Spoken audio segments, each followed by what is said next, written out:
Hello, my name is Matthew Krause, and I'm a business systems consultant with Opal Business Solutions. And today we will be looking at recurring general journal entries in Business Central. As you can see, I'm on the home page of Business Central. And to simply get to the recurring general journal entries, you can simply go to the universal search bar and type in recurring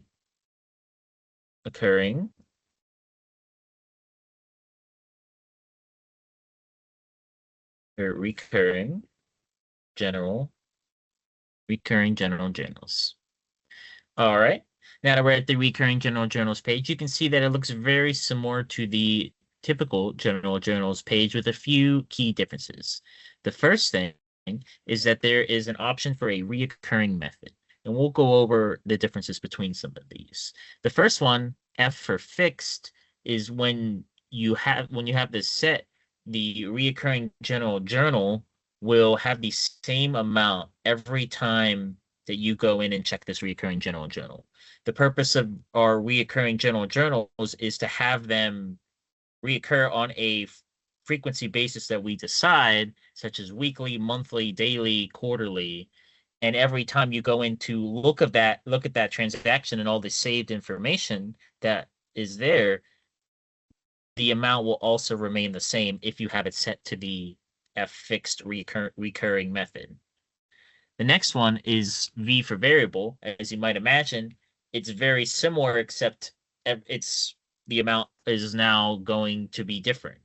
So when you have the recurring method of V variable selected, all the information for your recurring general journals will be the same, except the amount.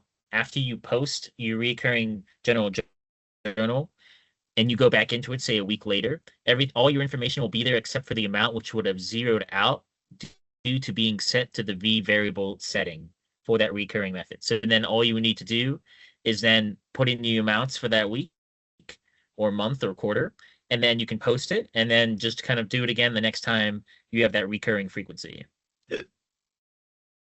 The next field is B for balance.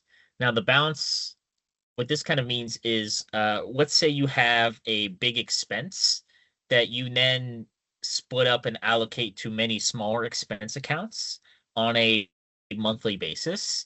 In this instance, you can select the B balance recurring method and have that set, and then set the allocations for that big expense account to all these smaller accounts. You can refine the percentages for that allocation and how much is going to each account. And then this would allow you journal entry every for that expense allocation among all those other accounts. The reversing entries are kind of pretty much doing the opposite of each other one I described, except instead of putting a normal general journal posting, you'll be posting a reversing entry, reversing that and taking it out. The last field we should look at is the BD balance by dimension. It's pretty much the balance field with the allocation splitting, except further refined by the dimension. Instead of just the allocation percentages being looked at by themselves, there's also dimensional consideration put into play when you select this recurring method. For this example, we're just going to keep it at F for fixed.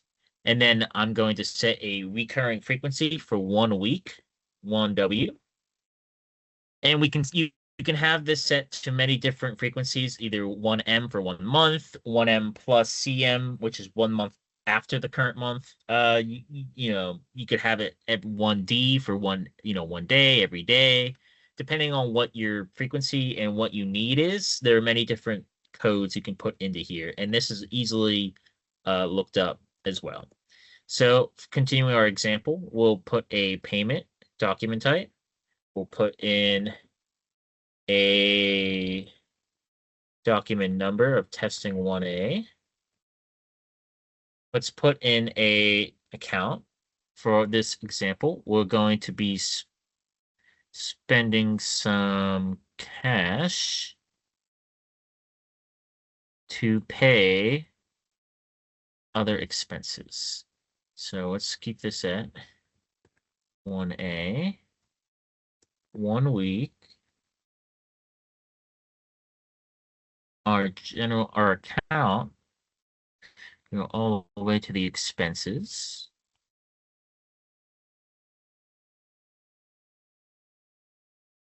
Let's see, and we can choose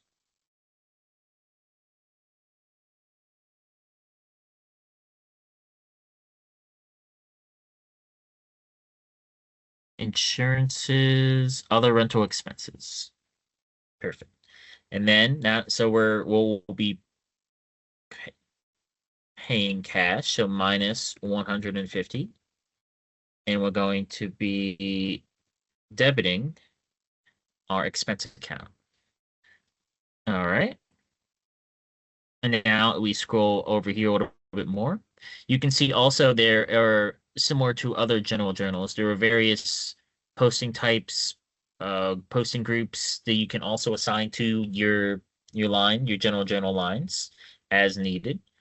Another thing I'd like to point out is this allocated amount. This is important when you have that allocations function enabled and split for those accounts and have this also set to the balance field. You can see how much is being allocated among the total for those lines. There's also at the end here are global dimensions, which can be important depending on what recurring general journals you're putting in. Given that they're global dimensions, so often play a large part in many different transactions, and it's something you want to consider, and you can always keep in mind that dimensions can be used in almost anywhere in Business Central. Now, another field I'd like to point out is this expiration date. Given the reoccurring frequency setup, this will happen in Business Central forever, every week, unless you put an expiration date inside of your reoccurring general journals.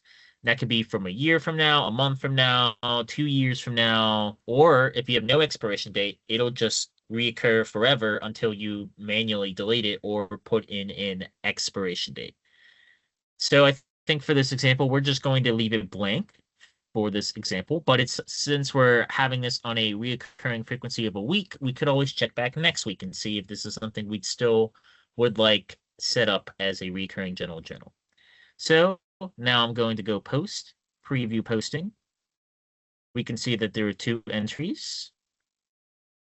And you can see that this is how they would be posted. Pretty simple. So we'll go back and then we'll officially post those entries. You can see that they were successful. So now that they posted, notice that we are still on the same page for recurring general journals.